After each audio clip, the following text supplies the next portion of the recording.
Are you Hi. Yeah, I'm ready. ready? Okay. Thank you. All right. Thank you so much for having me, you guys. I want to start by saying that the Florida Native Plant Society has been the gateway for me to do this. I probably would not be doing it this. I can't say for sure, but the Florida Native Plant Society has been a really big resource for me. I'm a member in Palm Beach County, and when I first started doing art, I would go on your field trips. And that really made native plants accessible for me as someone who's not a biologist, not, I'm an artist. And so I've been able to learn so much by going on these trips. And just thank you so much for what you guys do really at the Native Plant Society.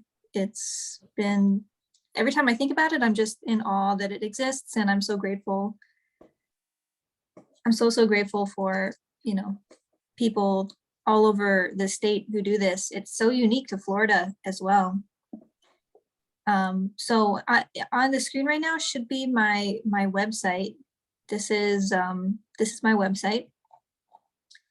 And I'll start by showing you some images so you can get an idea of what I do.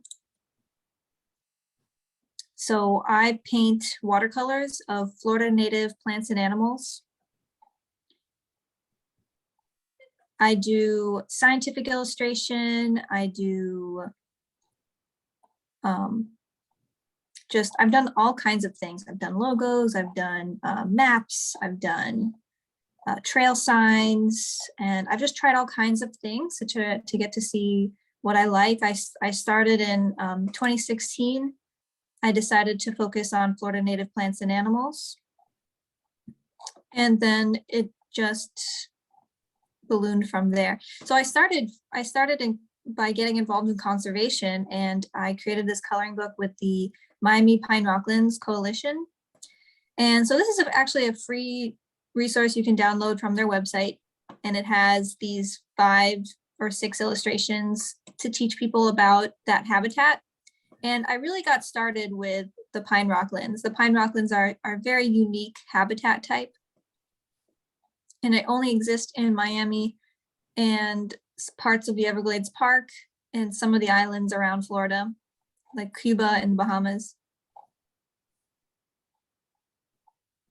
So these are some of these are pretty much the start, these big pieces here. I started to write down information on the paintings because I wanted to try to figure out how to incorporate teaching about native plants with the paintings. I've later decided that I couldn't articulate what I wanted to through the paintings because you can't read them very well online. And so the next year I moved on to a zine where I created a little tiny magazine where I would combine the illustrations with information about the species. And I've just been, ever since then, partnering with conservation organizations. So here's the little tiny magazine. And I still have a couple of these available in my shop. They're from 2018, and I'm not going to get them reprinted, but I still have a couple of them available. And it talks about the Pine Rocklands. So in the end, I was able to figure out a way to incorporate education. And then I found out that there was another way that I could combine my illustrations with words, and that was through partnering with conservation organizations like Bound by Beauty and other organizations that use my artwork to help teach people about things. So I just handle the art portions of that, and then they handle the education portion. So I feel like that model is something that right now is really, really working for me.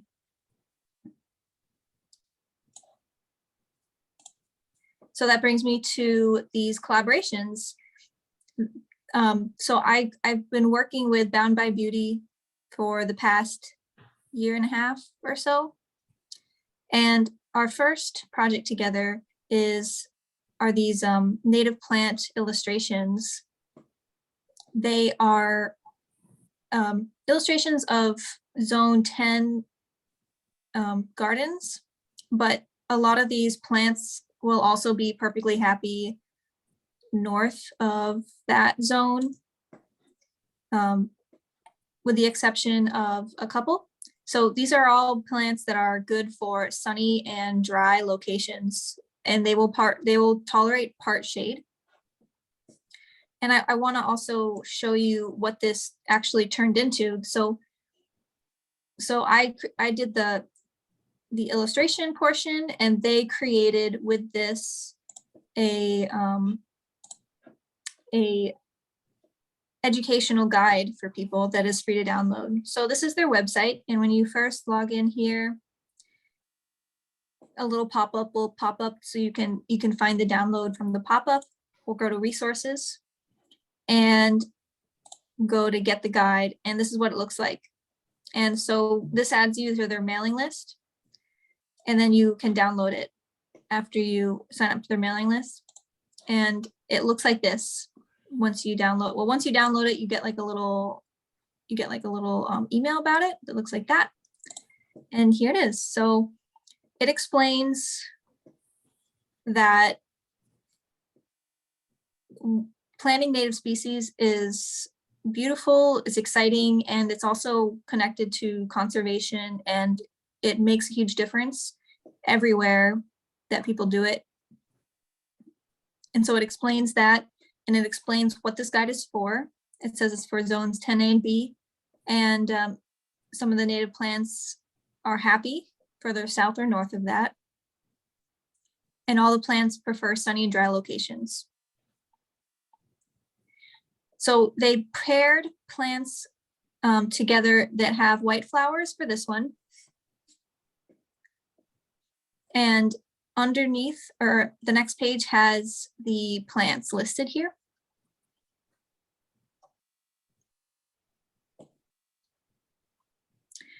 And then the next one we'll have is red and yellow gardens. And these are just suggestions for how these plants might pair together based on their size and growth pattern. And then for this one is purple, pink, blue, yellow. I included the rocks because it's sort of a nod to the work that I did down with the pine rocklands with the exposed limestone and the pine needle mulch. And I also included an oriole that is native down in Miami. But like I said, a lot of these plants will be happy in Central Florida where you are.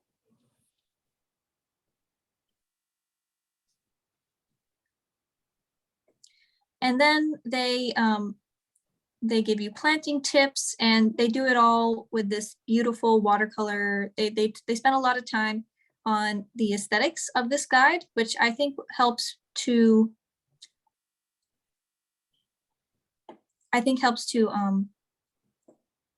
make it accessible, because I think that sometimes guides can focus on the information and they won't be so concerned with the way it looks.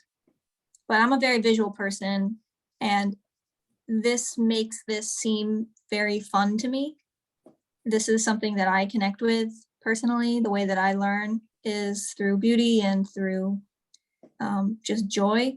And so this really, I think, helps to articulate that and to translate that from Bound by Beauty and Mary, who is the director, to this guide, and hopefully to the people who read it. And so additional plants, species for the white garden, the red, yellow, and orange garden, and the purple, pink, blue garden. These are just some other options. Again, a lot of these plants would be very happy in Central Florida. And this page looks like it's got the nurseries. These ones are in South Florida. and has some recommended reading as well. So it's a very beautiful guide, and that was really the first thing that we worked on together with these 3 illustrations. I worked with a film company who does films about Florida nature called Into Nature Films, and they hired me to do these maps to be part of a film they're making with the Everglades National Park about the EAA reservoirs. So that was a very cool project. I hadn't done a map before. That was very fun. I really liked the way they came out. I ended up doing another map with them earlier this year too. So, and then I worked for a park down in Miami to create these trail signs. And these are the illustrations that I created for them. This describes the one on the left describes the native bees, which is very exciting. I just want to tell you about right now, because when I learned about this, I thought it was so cool. Everybody is probably familiar with the Save the Bees sort of campaigns that are going on. But a lot of people I've noticed don't realize that the bees that are in need of saving aren't honeybees, that actually honeybees are not in danger at all. And so those are the bees that are in hives. Those are the bees that make honey. Those are the bees that we're familiar with as being bees, I assume. But the bees that are endangered and that need help, and that are what people talk about really when they say to save the bees, is actually native bees that are solitary or live in the ground or in sticks or in twigs. And they're very, very different from honeybees. They don't make honey, most of them. They're solitary, which is also strange. I mean, to me, as someone who grew up with knowing what bees are as honeybees, this is sort of strange to me. They live underground. They live in these holes. They cut out the leaves and everything. And I just also want to add that if you want to encourage them to live in your yard, there's some really good information through the Florida Native Plant Society. I think last year, somebody gave a talk that is recorded, and if somebody here knows it, maybe can share with other people about native bees and how to encourage them to be in your yard. So that's out there also as part of the Florida Native Plant Society.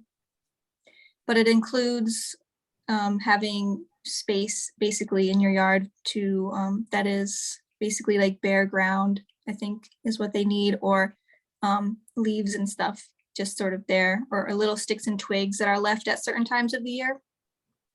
So you can get really specific, and you can encourage native bees in your yard. And they're so beautiful too. There's some that are like bright green, fuzzy, big and fuzzy ones. Love them. All right, I'm going to continue. I'm getting too hyped up about it. So I'm going to move on to what I did with Bound by Beauty this year. These are illustrations of common Florida native plants that host butterflies. So what they mean by common are what a lot of people consider weeds. So these are plants that can be found growing in people's lawns. These aren't even all the plants growing in lawns that are native. These are just the native species that host butterflies, because there's so many. I was drawn to this project because I live in an apartment and I don't have a yard yet. So to learn that there were all of these plants just existing without anybody cultivating them, without any help from anybody, without conservation efforts, just hosting butterflies and just being there, that made me very happy, because I guess for a while I was upset that I felt like I couldn't influence people around me to plant natives, and I was frustrated that the places where I was living in these apartments was not very native friendly, and we all want butterflies, we all want birds and stuff, but the plants that we are planting were not encouraging those species to live there. And I just thought that was such like a weird, strange oversight. It was upsetting to me, but then I found out about these plants, and it was just nice to know that they exist without any help. And so that's why I decided to do it. And it's also It is also going to be used, these illustrations and this project is going to be used to go to schools and to teach kids about plants. And something about having the accessibility to go outside your door and to identify plants, we think will help encourage people to get into native plants from a different angle. So, so children might be able to see their environment as more vivid and exciting. When they go out the door, they can, you know, be like, have an Easter egg hunt and they can find plants. People who live in apartments like me can go outside and cultivate these plants wherever there's space, and that can be exciting. And we think that this will help people to get into native plants from a different angle. And these plants can also be cultivated in yards.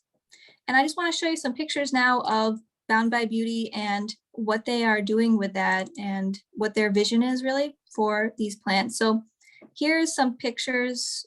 Wait, I think I need to, here. So here's some photos from Bound by Beauty of what they do.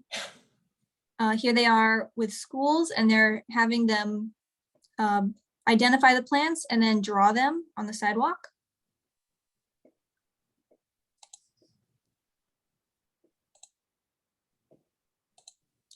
And this year they are also making these butterfly circles in collaboration with HOAs and government organizations, where they identify in swales and in unused like lawn spaces in front of government buildings and stuff, where these native plants are, and then they're mowing a circle around them and letting that plant grow out, like weeding away the grass from there and allowing that native plant to spread throughout the circle. So in the landscape, they're creating these circles of, like, the color green is different than the color green of the grass. So it's creating these little bubbles through the grass. It looks very nice. And it also is educational. People walk by and they're like, what's this? And there's little plaques that teach people about it.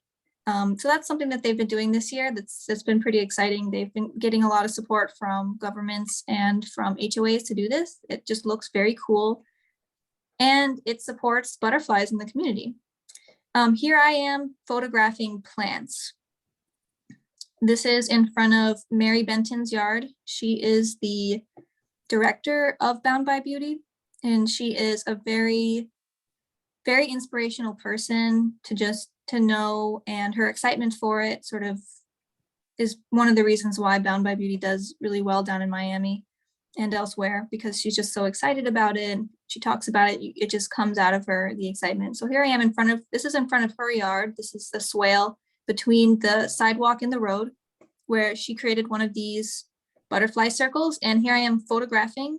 This is a pencil flower. I'm photographing it for the painting that I did of it.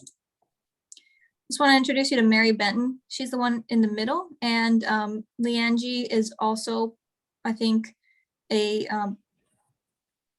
co-director of Bound by Beauty. I think she's the one on the right. And they created Bound by Beauty.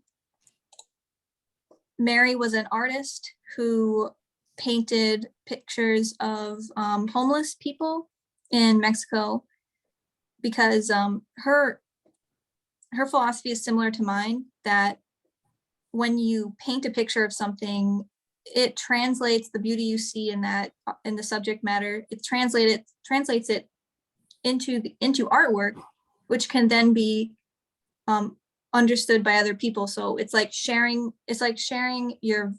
how you see the world with other people. And we started to partner with each other because of this shared philosophy.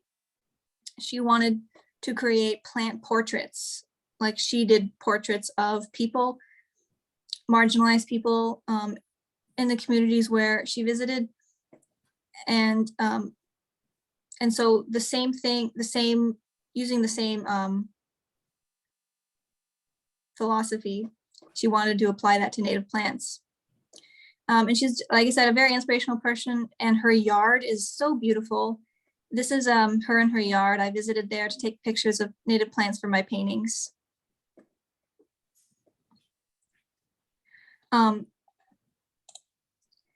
Oops. I now want to tell you, I want to show you some of the paintings that I've done so far. I have, so we're doing 14 illustrations. And I have done 6 of them so far, and I'll show you. Just a minute, let me get it up.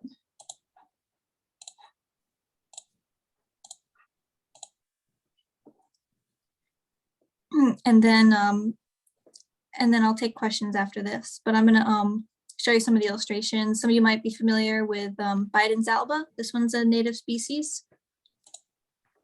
This is the one I was kneeling in the grass for. This is called pencil flower.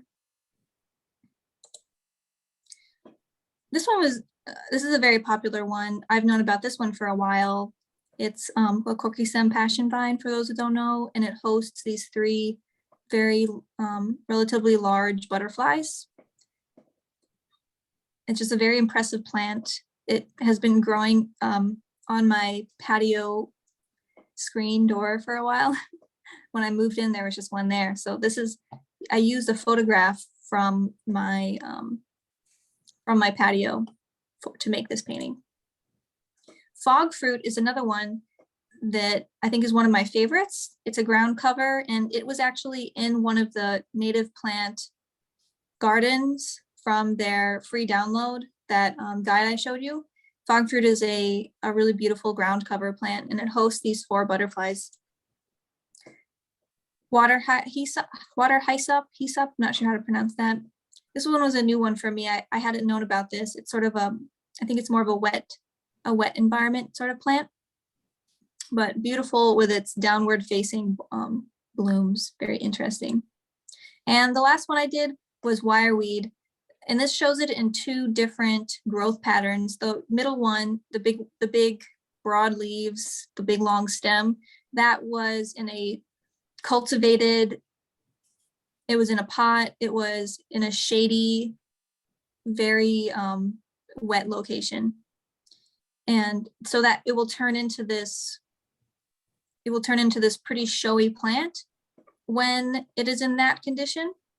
In the sunny and dry conditions, it is a very small plant with small leaves, and it tolerates the dryness very well. And that can be seen on the left and right are the smaller versions of that plant.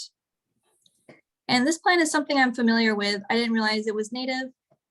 It's seen in the grass. You might know what I'm talking about. The little pinwheel looking yellow flowers. And this one is just another one of my favorites, just because it's common. I'm familiar with it. So that is my presentation.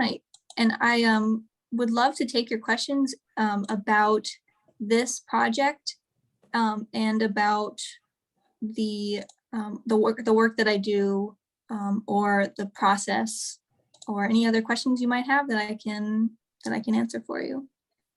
Thank you, Kim. We'll open it up to questions. Anybody have a question? Okay. Just because she's closer. I just want to repeat, how can we get that guide again? It's bound by beauty. You recorded this, Joe? Did you hear that, Kim? Can you repeat how you get the Bound by Beauty guide? Sure. So you start on their website, boundbybeauty.org, go to resources, then click on get the guide under create your biodiverse sanctuary. Thank You input. Okay, you're welcome. Thank you very much. We have another question.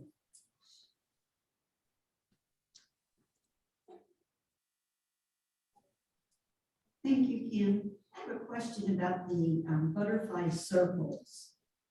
We live in development that has rather strict guidelines, and weeds are always the enemy of most gardeners.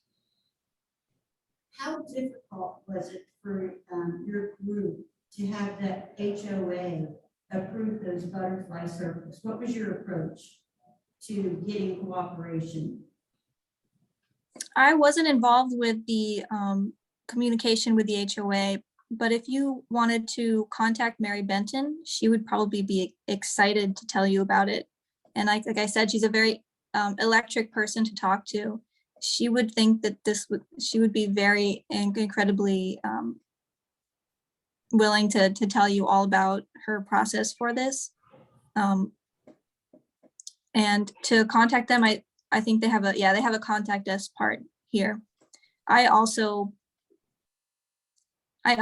might be interested in talking to her about that to try to get my HOA to do some things like this as well. Thank you. It sounds like a sort of a low effort situation where we could encourage people to have more butterflies. Yeah, I feel like a lot of HOAs, a lot of people in general who are in charge of making decisions for the spaces, a lot of times they just don't know that these options are available to them. They don't know that there is something they could do that could not only beautify, but also encourage butterflies and birds into their community. I think that it would be well worth the effort to approach people about it. I'm probably going to do the same thing. Yeah, thank you. I think that would be a great project to do. Yeah, I think it's wonderful. And since some of us are overwhelmed by trying to convert our entire yard to Florida natives, to start small would encourage the rest of us to move forward. I got a question, a simple question. Back where you had done the 6 drawings, you had several butterflies on it. And I understood that you took pictures of them before you actually put them sort of paint to paper or whatever, watercolor. Did all those butterflies occur at the same time on that plant? That's a good question. I don't know the answer to that. A lot of these Okay. butterflies are so small too, Yeah. that I've only been, now that I'm aware of them, I'm starting to see them more and more. Yeah, I don't know. That's very interesting. I'd be interested to know that as well. But here's the photos I've taken. And if anybody would like to use these photos to create their own artwork, it's on my Instagram, Kim Heise Stock. And you can use, these are the exact photos that I use to make my paintings. Okay, so the image that you produced wasn't necessarily an image that it existed in nature. It was one that you fabricated by bringing other elements together. Yeah, Okay. yeah. They're all pretty much like the angles of the plant are, as they're scientific illustrations because they're going to be used for guides. So they are scientific in that they are the way that the leaves connect to the stem, where the flower is on the plant, that's all accurate. Okay, And I was just wondering what your secret was to get all those butterflies on one plant at one time. oh, What was the purpose? it was definitely Okay. added on after the As fact. in photography, sometimes we can do magic with working with Photoshop, et cetera, et cetera. Yes, that I think that that's a really great tool for this type of work, because these butterflies, when you see them all together on a plant, it helps to illustrate how diverse this plant is. Normally when we're looking at plants, we're not staring at them. If you stared at a plant for like 30 minutes in your yard, you would see so many different bugs touch that plant. You could probably write a paper about whatever plant you're, just because people don't really do that. And there's just so much life. It's like that movie Ant-Man and the Wasp, or Ant-Man like shrinks down into smaller and smaller, and the visuals as he's shrinking down just become, it's still rich and just so different. The surroundings around him, it's like this, it's almost like the idea that the smaller you go, the more there is at that scale. And that's something that I am really fascinated about, is how when you look really closely at something, there's a whole world in there. There's just so much to discover and to enjoy about native plants. And just even changing your vantage point, it's amazing what different things you can see. Yeah, I think. there's just learning about native plants and being engaged in and painting them and trying to find ways for myself to be a part of, as an artist, the native plant community. It's been really exciting to find my voice there, and how I can contribute and to be able to enjoy native plants in a way that is connected to who I am as a person as well. It's just so exciting. Do you feel that the Floridians, because most of us are transplants, are gaining an appreciation for Florida natives versus bringing with us our plants from wherever? I feel as though I grew up in Florida, and I know a lot of people are here from other places. A lot of people that I know that are from other places, it takes a long time for them to learn about and to appreciate Florida native plants. It's like that idea of it's out of sight, out of mind. And the idea that, when you look at a plant in another state, you have no context for it. You don't know why it's special. You don't know if it's native or if it's exotic. And that's sort of the perspective that I feel like people have when they first move here, is they don't know how beautiful and interesting all these things are and how connected they are. And I think it takes a long time for people to really understand those things. And I don't know what the solution would be, except that I think it says a lot that the Florida Native Plant Society is humongous in Florida, and that people all over the state are just so in love with plants. I just feel as though that's only going to get bigger and bigger. And one day, hopefully, I would love for the love of native plants to be a cultural thing, that people who come down here are like, why are all these people like so excited about these plants? And then they get into it, and it just becomes more and more a part of our culture. I think that eventually that's going to happen. I've known so many young people now who are into it as well. It's definitely different from when I first started, even just 6 years ago. What made you get involved in it 6 years ago? I grew up in Florida, and I love the yard that I grew up with had native plants, and I just loved it. What I loved was the nature that we had. And then when the areas around me started to get built up, because I grew up in Parkland 20 years ago, well, 30 years ago, because I'm 30 now, 31. And when the areas around us started getting built up, a lot of the wildlife started disappearing. And it was really, really upsetting to me.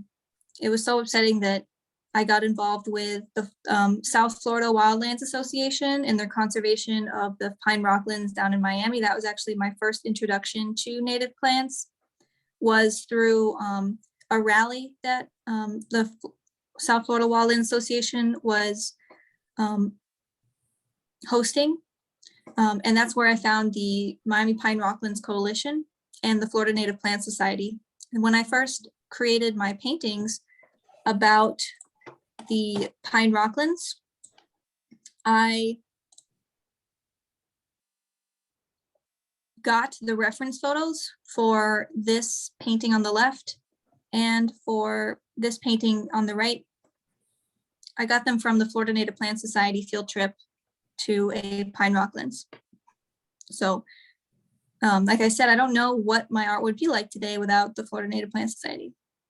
So as a chapter, how could we engage younger people to take notice of Florida natives and have this more of a ongoing effort than for us to be just worrying about our little yards? I love that the Florida Native Plant Society is so big on yards, and I think that that's in itself, like if Florida Native Plant Society just did that, that would still be great. I also am trying to think of ways to engage people, younger people like me, and I'll let you know when I think of something. I've been thinking about it now for like the past year because I also Keep our number, okay? okay.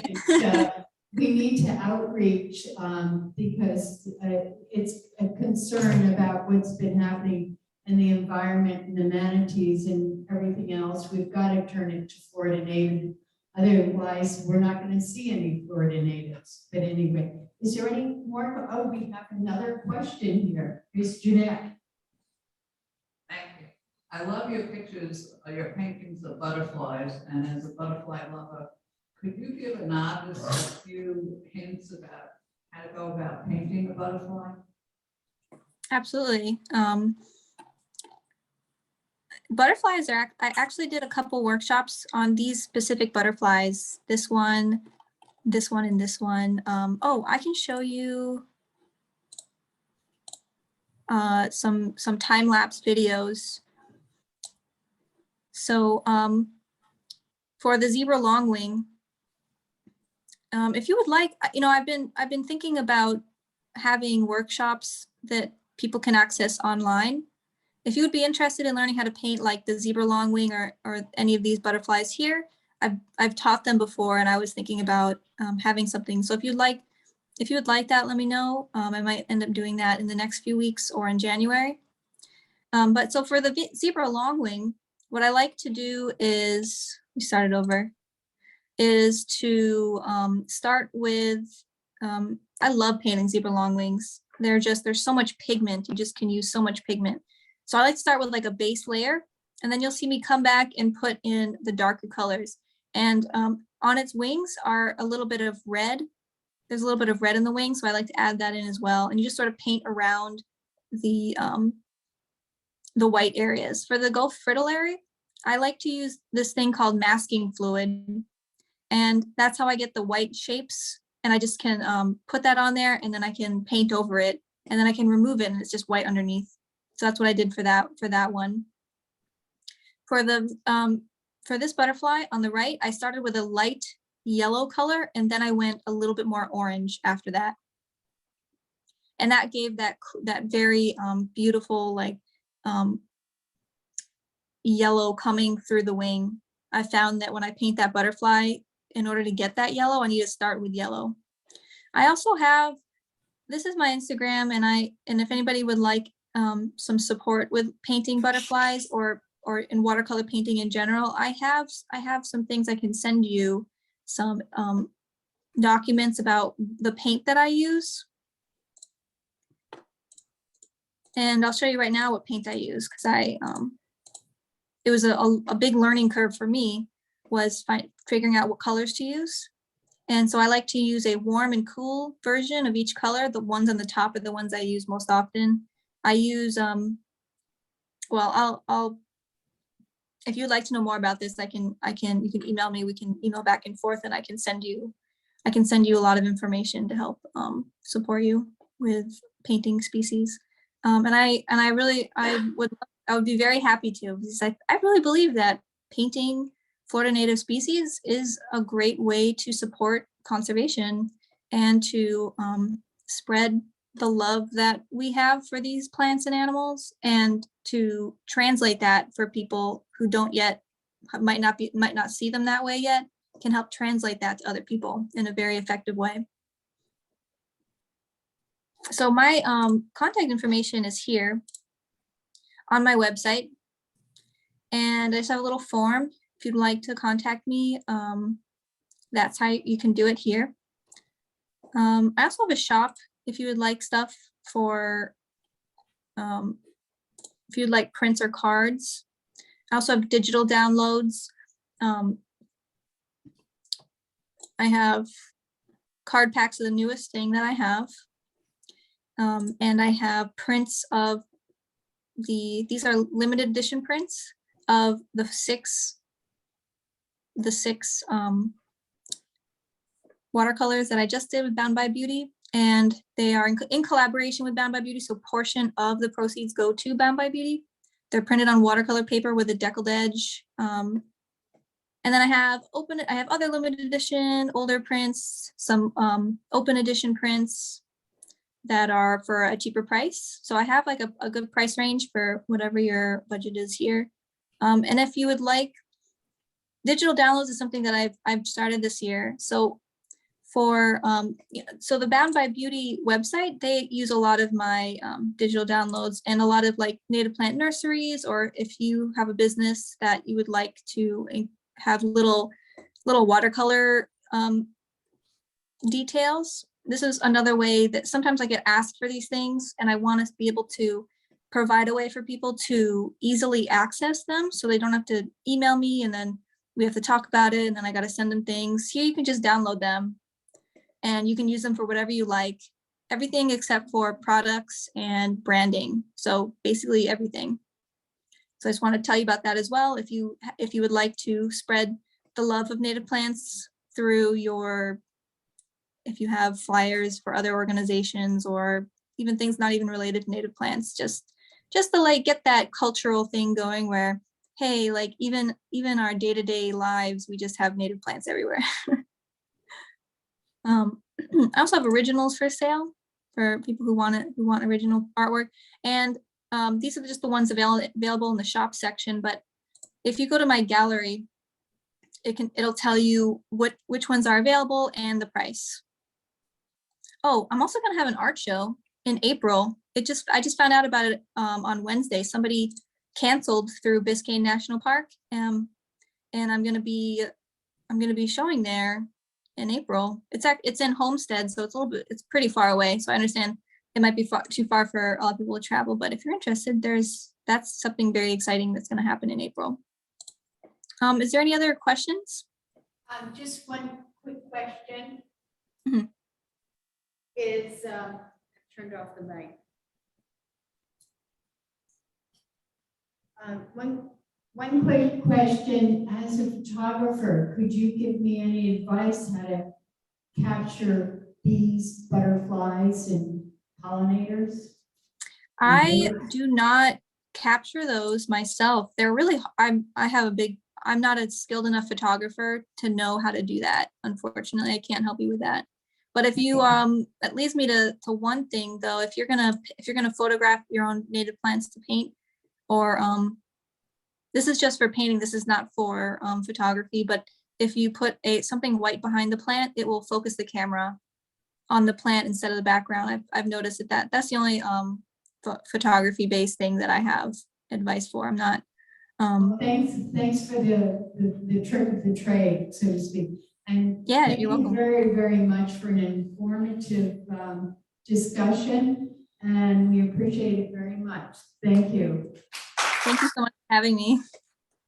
Thank goes to Nene Connor, who has been zooming in too, for arranging this. It was all of her doings.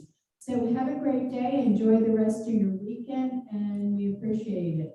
Bye now. Thank you so much. And thanks for all you guys do to help native plants. I appreciate you too.